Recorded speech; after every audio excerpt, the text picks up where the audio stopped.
Hi, welcome to Dr. Frank's Finance World. I am Dr. Frank the Bank. I'm here to teach you something about finance so you can make a little more money out there in the future. We're on Bonds Part 2, and be sure to subscribe and get notifications so when new videos come out, you can see them. And of course, we try to update the notes and links from time to time as websites change and so forth. So Part 2 of bonds, we're going to start off by saying, what about bonds that pay interest or coupon rates twice a year, which is actually the most common situation? How do you change the situation or the input into your calculator if it is semi-annual? Well, the N goes up by 2 because if it was 2 payments per year, that would make sense, right?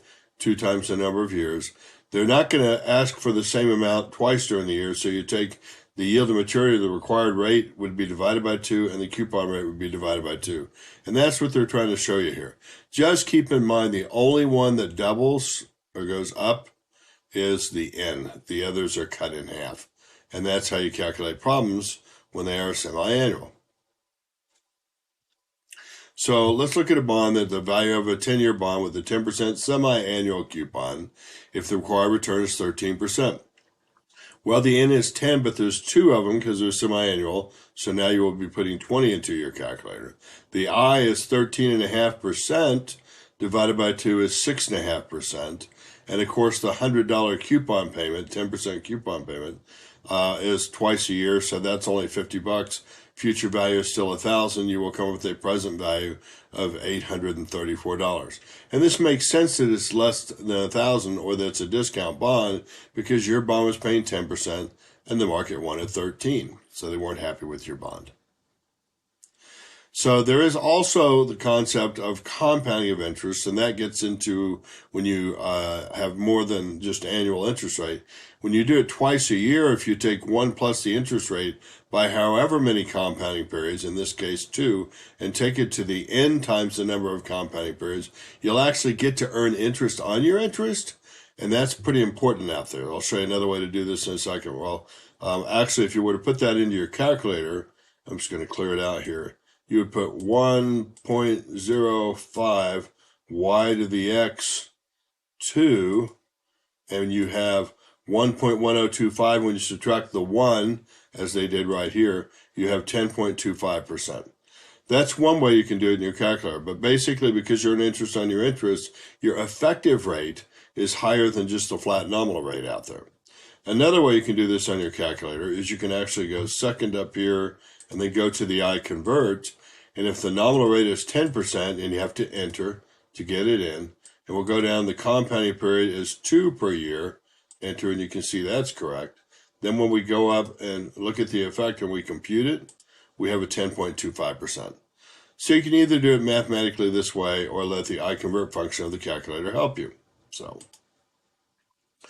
there is also something called yield to call. Unfortunately, when they can call their bonds, you have to consider the yield to call because you may not get the full 10% interest rate or whatever you're looking at out there because they're going to call it in sooner. And that means instead of getting all those payments out there that you were going to get for 10 years or whatever, in this case, if they recall it after 4, that's all the payments you're going to get. You're going to get essentially your $1,000 back and the payments you got along the way. And since you don't get these extra payments for an extended period of time, you have a different yield on the bond. It's called yield to call.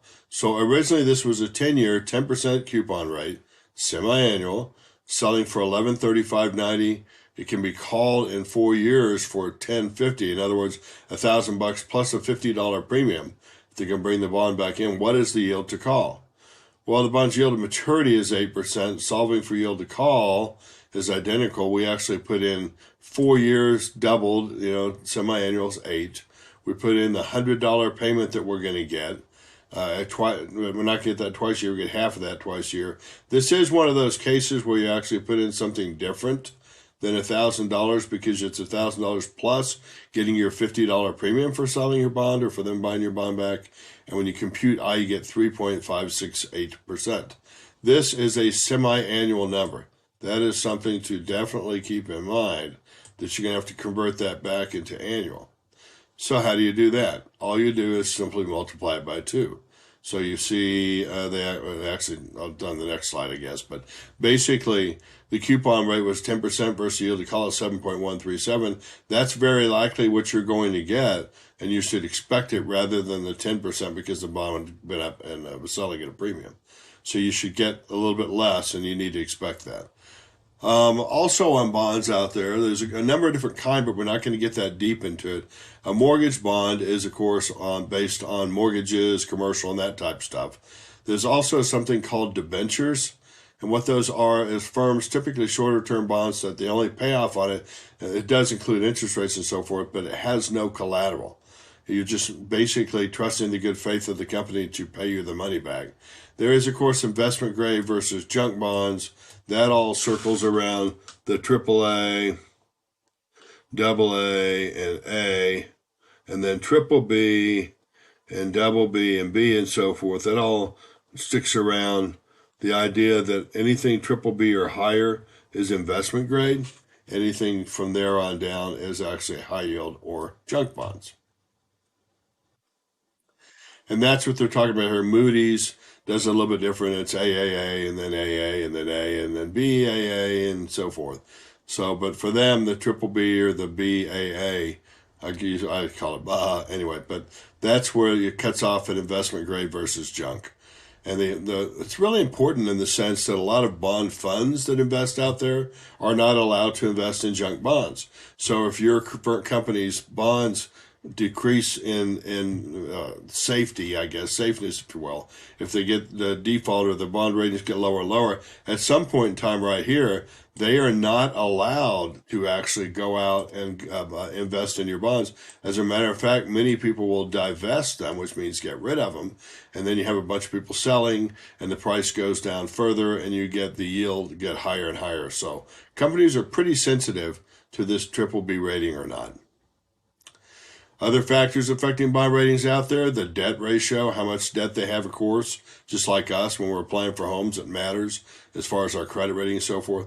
Times interest earned, I don't know if you remember that, but it is EBIT on the income statement divided by interest expense, which happens to be the next line below it on an income statement.